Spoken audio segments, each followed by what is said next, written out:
also had upon the ways of understanding existence found in the East. Every people has its own native and seminal wisdom, which, as a true cultural treasure, tends to find voice and development in forms which are genuinely philosophical. One example of this is the basic form of philosophical knowledge, which is evident to this day in the postulants which inspire national and international legal systems in regulating the life of society. Okay. So he's talking about this need to generate ever greater knowledge of truth so that life may become ever more human, and that philosophy is one tool for doing this, because it's going to help us to sketch an answer to the question of life's meaning. And then he says that for that reason, philosophy is one of the noblest of human tasks. So it's not like, like a secondary task, but it's really an important and noble task. And it's a philosophy that is seeking wisdom, because philosophy, philo, love of, and Sophia, wisdom, love of wisdom. And he talks also about how philosophy affects like the development of culture, and that's going to be important as we go on. Okay, this is a long one, but okay. Nonetheless, it is true that a single term conceals a variety of meanings, hence the need for a preliminary clarification. Driven by the desire to discover the ultimate truth of existence, human beings seek to acquire those universal elements of knowledge which enable them to understand themselves better and to advance in their own self-realization. These fundamental elements of knowledge spring from the wonder awakened in them by the contemplation of creation. Human beings are astonished to discover themselves as part of the world in a relationship with others like them, all sharing a common destiny. Here begins then the journey which will lead them to discover ever new frontiers of knowledge. Without wonder, men and women would lapse into a deadening routine, and little by little would become incapable of a life which is genuinely personal. Through philosophy's work, the ability to speculate, which is proper to the human intellect, produces a rigorous mode of thought. And then in turn, through the logical coherence of the affirmations made and the organic unity of their content, it produces a systematic body of knowledge. In different cultural contexts and at different times, this process has yielded results which have produced genuine systems of thought. Yet often enough in history, this has brought with it the temptation to identify one single stream with the whole of philosophy. In such cases, we are clearly dealing with a philosophical pride which seeks to present its own partial and imperfect view as a complete reading of all reality. In effect, every philosophical system, while it should always be respected in its wholeness, without any instrumentalization, must still recognize the primacy of philosophical inquiry, from which it stems and which it ought loyally to serve. Although times change and knowledge increases, it is possible to discern a core of philosophical insight within the history of thought as a whole. Consider, for example, the principles of non-contradiction, finality and causality, as well as the concept of the person as a free and intelligent subject, with the capacity to know God, truth, and goodness. Consider as well certain fundamental moral norms which are shared by all. These are among the indications that, beyond different schools of thought, there exists a body of knowledge which may be judged a kind of spiritual heritage of humanity. It is as if we had come upon an implicit philosophy as a result of which all feel that they possess these principles, albeit in general and unreflected way. Precisely because it is shared in some measure by all, this knowledge should serve as a kind of reference point for the different philosophical schools. Once reason successfully intuits and formulates the first universal principles of being and correctly draws from them conclusions which are coherent both logically and ethically, then it may be called right reason, or as the ancients call it, orthos logos recta ratio. Okay, thank you. I have no idea. So that was a really okay. So John Paul II is really hard to read and dense. But to give some highlights from just that number 4 that we just read. So he's saying that human beings are driven by the desire to discover the ultimate truth of existence. So reiterating what we talked about, and just like this desire that we have to know the truth. And he points out the importance of wonder, and that's also going to be important with Father Philippe. He calls it like admiration, but that's like a natural reaction that we have in the presence of things that exist, is to actually like marvel at them, especially people.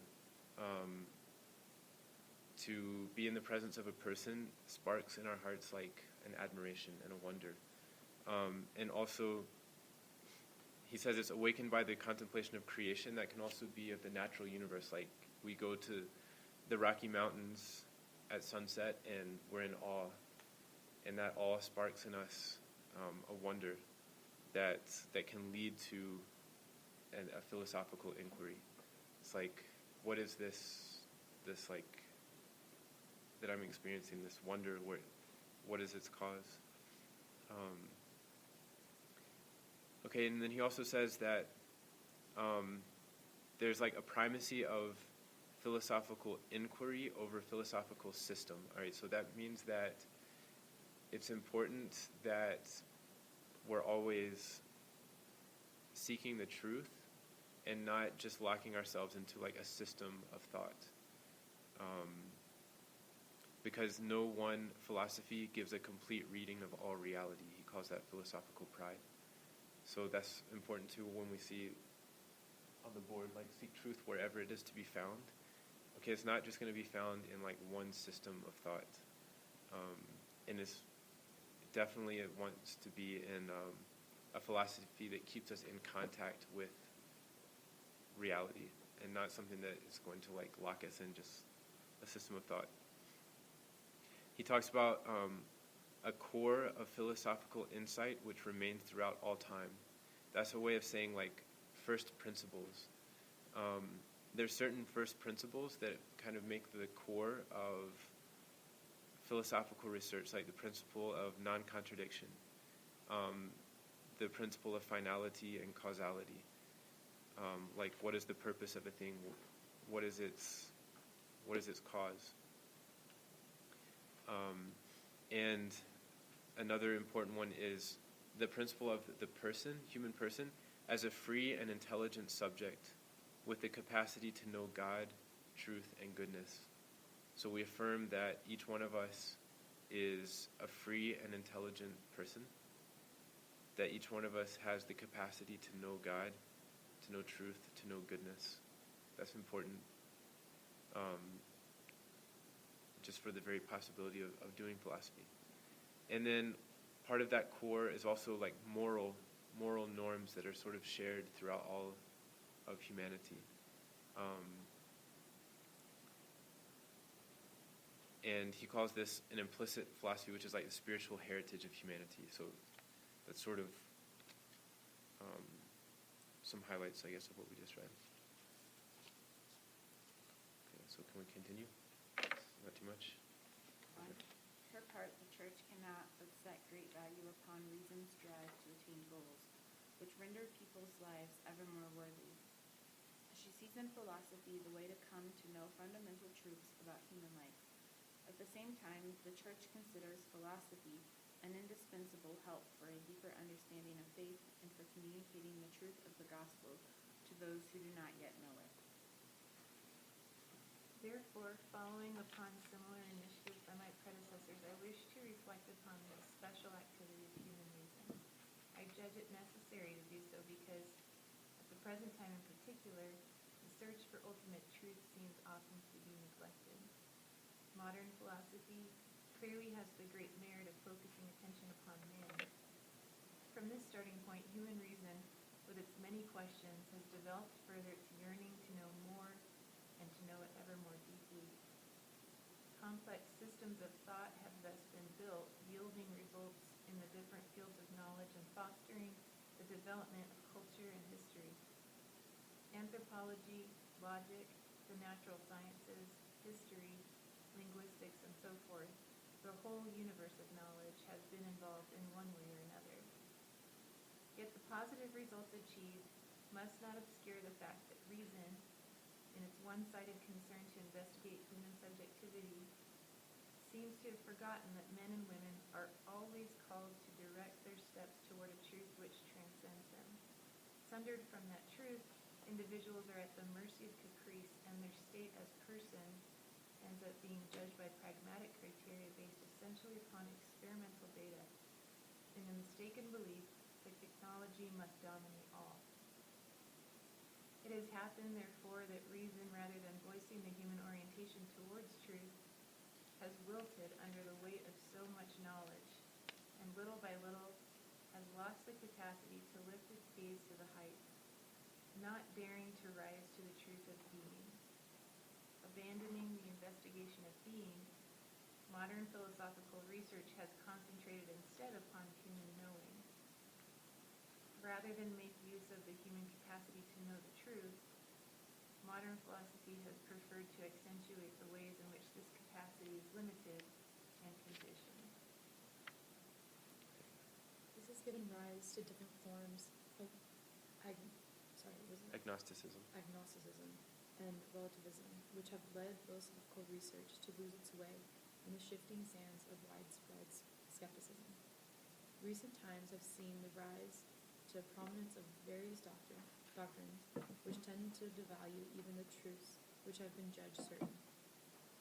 A legitimate plurality of positions has yielded to an undifferentiated pluralism based upon the assumption that all positions are equally valid, which is one of today's most widespread symptoms of a lack of confidence in truth.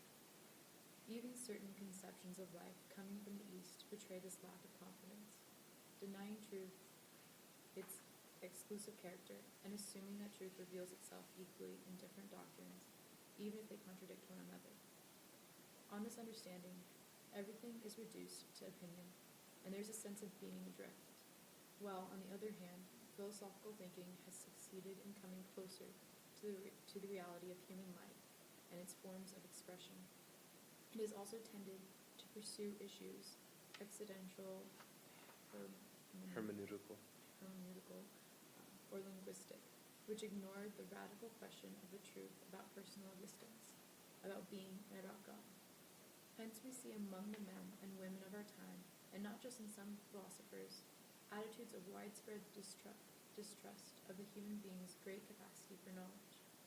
With a false modesty, people rest content with partial and provisional truths, no longer seeking to ask radical questions about the meaning and ultimate foundation of human, personal, and social existence.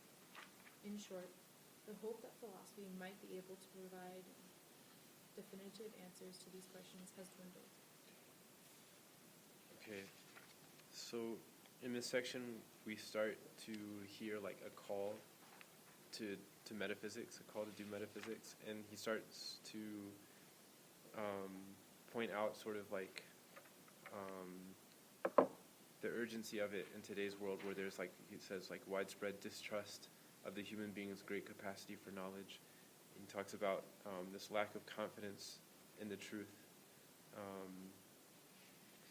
and also, okay, so to recap kind of this little section, at the very beginning there's an important part where the church sees philosophy the way to come to know fundamental truths about human life. So philosophy is going to help us understand our lives, human life. At the same time, philosophy is indispensable for a deeper understanding of faith. So philosophy is also going to be a tool that helps us have a deeper understanding of our faith. In other words, it's going to help in theology, which is trying to understand more and more of what God has revealed to us. And it's going to help communicating. It's going to be a help for communicating the truth of the gospel to those who do not yet know it. So philosophy is also going to be a tool of evangelization. So those those are three good reasons for us to be encouraged in this endeavor, to understand our own lives, to understand our faith, and also to communicate our faith to others. Okay, and then he's talking about at the present time, in particular, the search for ultimate truth seems often to be neglected. Modern philosophy has the great merit of focusing attention upon man, but he says men and women are always called to direct their steps towards truth which transcends them, which goes beyond man, that opens up to, the possibility of God. And then this I thought was interesting. It says, "It has happened, therefore, that reason, rather than voicing the human orientation towards truth, has wilted under the weight of so much knowledge, and little by little has lost the capacity to lift its gaze to the heights." So we may have had that experience a little bit ourselves. Like, there's so much information, there's so much knowledge, and a lot of it is like very broad, and there's like a desire for like a deeper knowledge. It's like not more and more and more breadth, but something that's more penetrating and something that helps us understand in a deeper way the meaning of the things that are, and not just like the surface of them. And so that's why, like, philosophy in particular is going to have as one of its keys the human person. So rather than trying to, have an ever greater breadth, we're going to try to have an ever deeper understanding of the human person and of God, but without neglecting the rest of what exists. And then he gives sort of like this specific call to metaphysics. He says, under the weight of so much knowledge, little by little has lost the capacity to lift its gaze to the heights, not daring to rise to the truth of being. That's like code for metaphysics, because metaphysics is the philosophy of being. He says, abandoning the investigation of being, again, code for metaphysics, modern philosophical research has concentrated instead upon human knowing. So in a way, we find, again, like the little difference between Plato kind of pointing up to the sky and Aristotle, like touching what is, like touching being.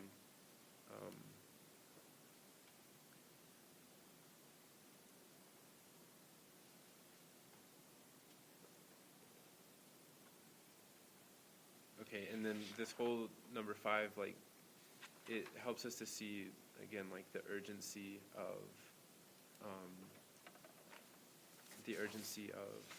this, like, research. And then, again, another code for metaphysics. He says, the radical question of the truth about personal existence, about being, and about God. These are all ways of, like, kind of defining what metaphysics is. The radical question of the truth about personal existence, about being, and about God. Whenever we hear being, that's going to kind of set off a light bulb.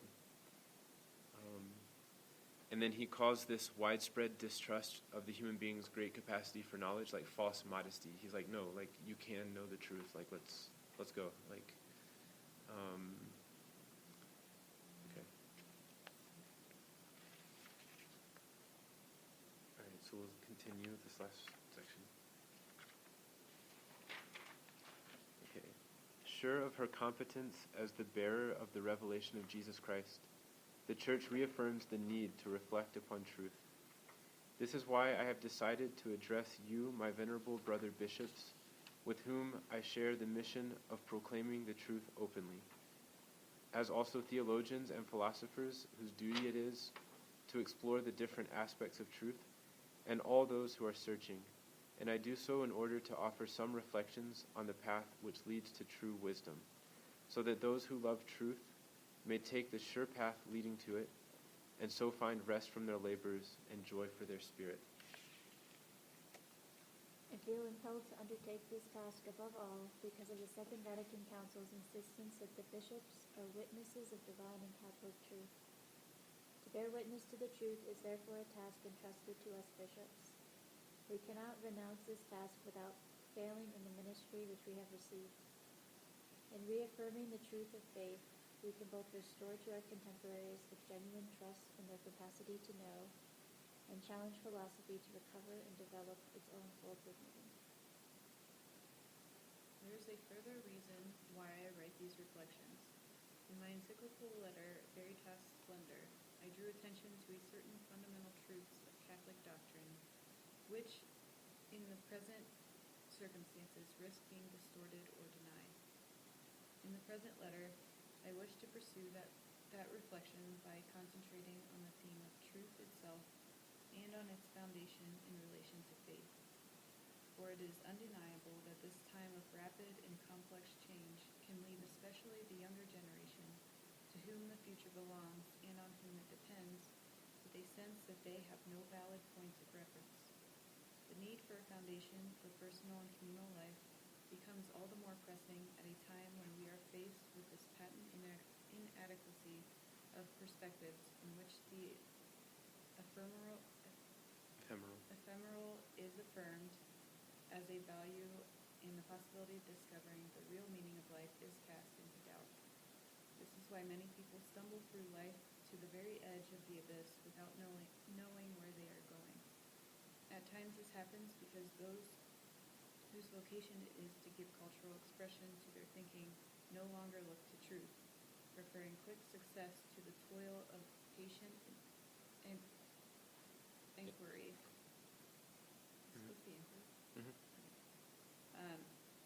Into what makes life worth living. With its enduring appeal to the search for truth, philosophy has the great responsibility of forming thought and culture, and now it must strive resolutely to rediscover its original vocation. This is why I have felt both the need and the duty to address this theme, so that, on the threshold of the third millennium of the Christian era, humanity may come to a clearer sense of the great resources with which it has been endowed, and may commit itself with renewed courage to implement the plan of salvation of which its history is part. Okay. All right, so that is the last section of this introduction. So in it, John Paul II, he says the church reaffirms the need to reflect upon truth. And he wants to give some reflections on the path which leads to true wisdom. So he's trying to, again, like indicate a path, like a guide, going on a hike. He wants to help us to find the path that leads to true wisdom.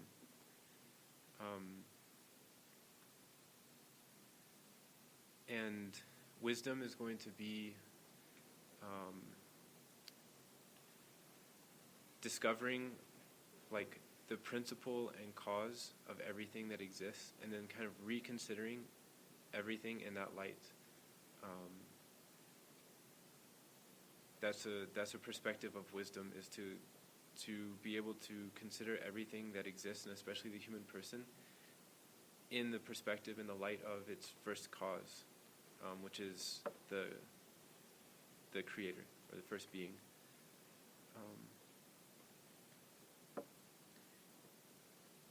So he says, this is in order that those who love the truth may take the sure path leading to it, and so find rest from their labors and joy for their spirit. So we want to be among those who love the truth.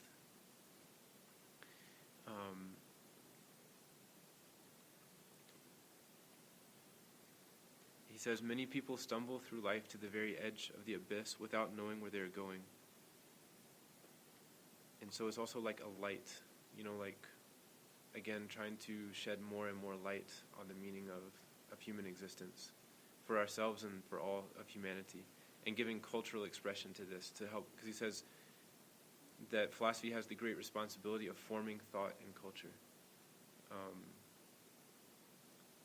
And maybe it's kind of a hidden influence, but we can see the need for that, in our own culture.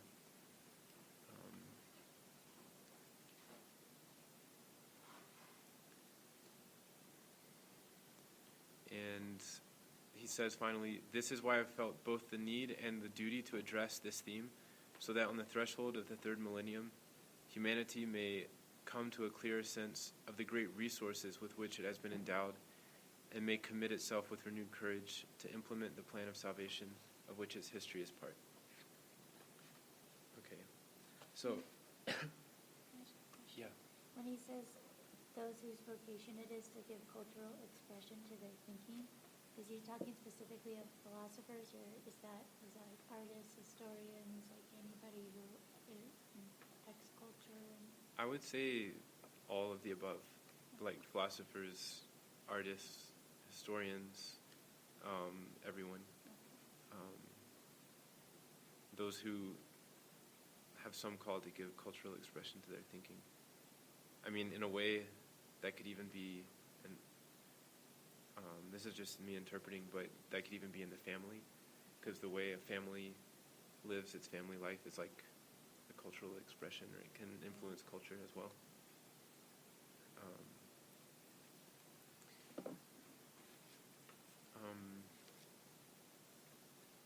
Okay, and then in the body of this, he goes on to really emphasize that there's no competition of any kind between faith and reason, which is an important obstacle that is cleared out of the way, because it shows that both have their same source in God, our reason, our ability to do philosophy, and also our faith. They both come from God, and so there's no real contradiction between them.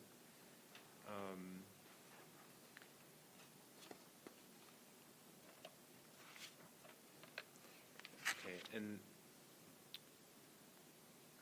there's just one last thing from the conclusion, actually, that I personally really love, and that encourages me to try to want to do philosophy, because at the end of encyclicals, the popes, a lot of times they'll turn their thoughts to Mary. They almost end every encyclical with the Virgin Mary, and so he talks about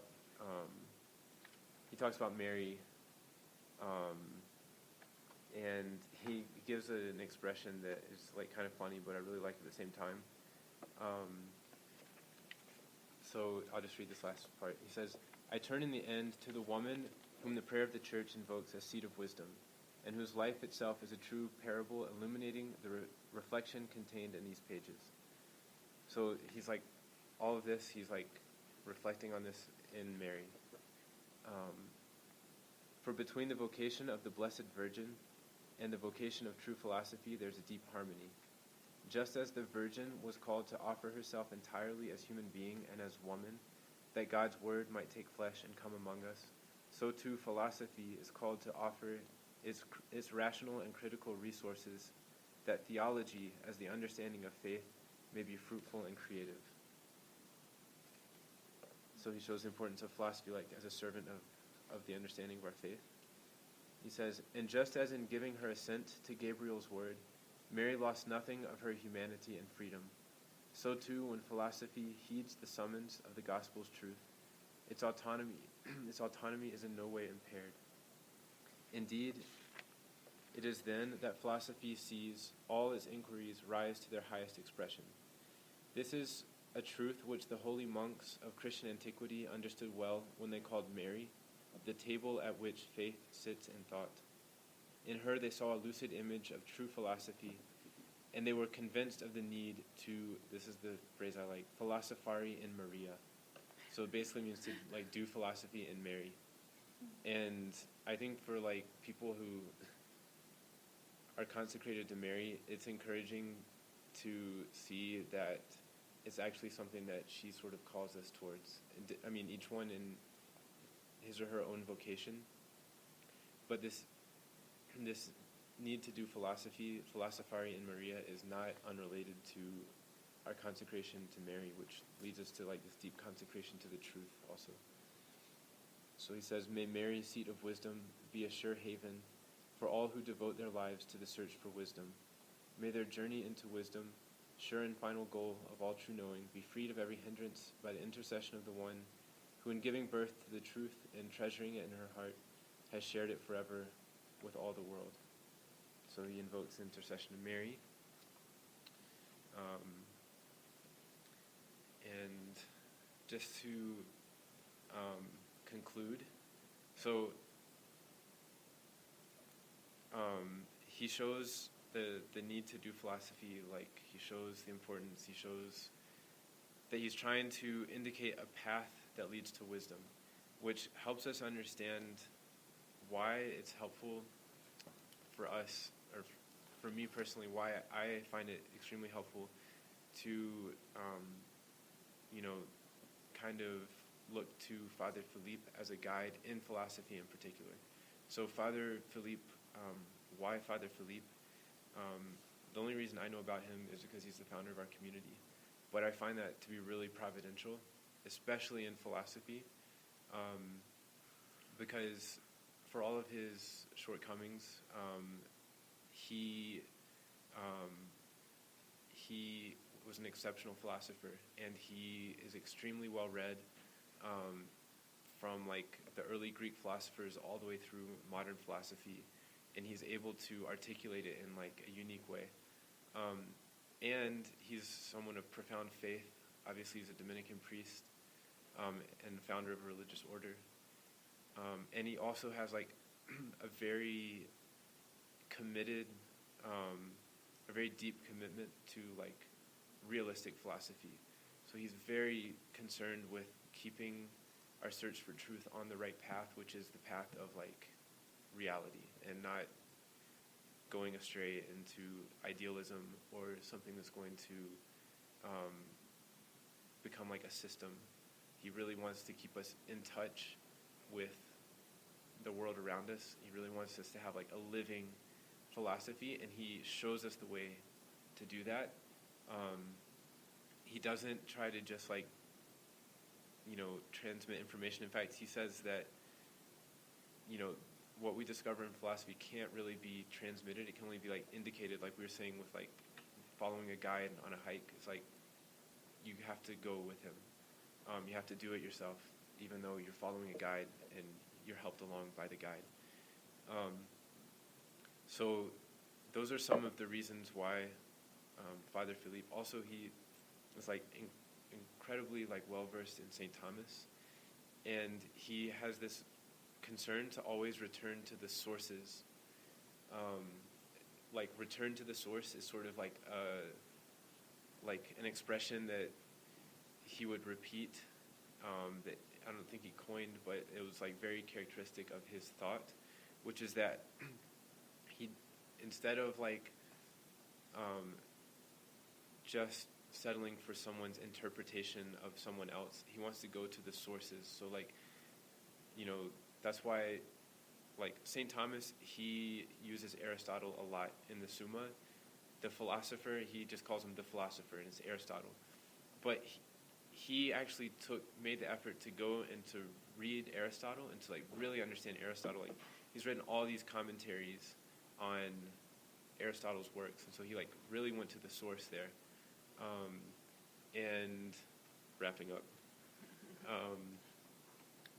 And so he encourages us to do the same, and he indicates a path for us to do the same. And so in the class this afternoon, we're going to take up a little bit his like itinerary. It's like he even calls it, an itinerary that like John Paul II was saying in Fides et Ratio, indicates the path to true wisdom. We're going to kind of let ourselves be guided on this path to true wisdom, to philosophical wisdom, by Father Philippe. And I think the more that we discover like that path that he's showing to us, the more it'll make sense to us that we're choosing him beyond the fact that, this is St. John and he founded our community and it's an authority or something like that. No, it's like really someone who sought the truth, and someone who returned to the sources, and someone who like enables us to do the same, and who like really profoundly with his whole life and his whole search for truth responded to John Paul II's call to renew metaphysics, to do metaphysics, to really seek this philosophy of being and of discovering the human person and the first being. So it's like they go hand in hand. St. John Paul II gives us the call, and Father Philippe, in a way, he like shows us the way. So that's what we're going to be looking at this afternoon. Okay, so we'll end there with a prayer. Glory be to the Father, to the Son, and to the Holy Spirit, as it was in the beginning, is now, and ever shall be, world without end. Amen. In the name of the Father, and the Son, and the Holy Spirit.